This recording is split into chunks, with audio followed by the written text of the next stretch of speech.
रायगड जिल्हा अंतर्गत रोहा तालुक्यातील चनेरा भागातील खारखर्डी पारखणार गावात धारदार चाकू हल्ला झाल्याची धक्कादायक घटना घडली आहे।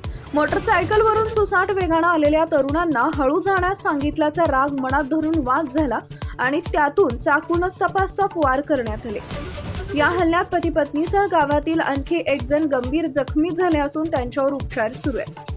घटनेनंतर आरोपी घटनास्थळावरून फरार झाले होते। माहिती मिळताच पोलिसांनी घटनास्थळी धाव घेत सीसीटीव्ही फुटेजच्या आधारे दोन्ही आरोपींना ताब्यात घेतलंय।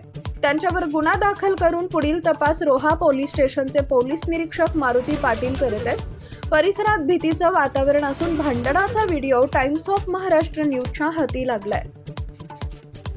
टाइम्स ऑफ महाराष्ट्र न्यूजसाठी दिनेश चाफळकर, रायगड जिल्हा प्रतिनिधी। पारंगा गावामध्ये कधी भांडणं केली आणि त्याच्यावर चाकूने वार केले अशी माहिती आली आणि आपण त्यासाठी सीसीटीव्हीच्या फुटेजच्या माध्यमातून आरोपी अटक केले। कसं बघतो काय सांगा?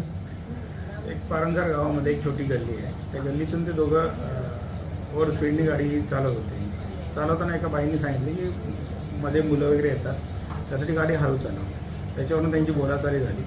बोलाचाली झाल्यानंतर सदरची माहिती त्यांनी त्यांच्या मिस्टरांना वगैरे सांगितली। मग तिथे हातापायी होऊन मारामारी झाली। मारामारी झाल्यानंतर ते मारामारीचं रूपांतर त्यांनी त्याच्याकडे असलेला आहे एक सुरा तो काढला व त्यांच्या अंगावरती चालवला। तेव्हा त्याच्या एक खांद्यावर एक वार झाला आणि हातावरती।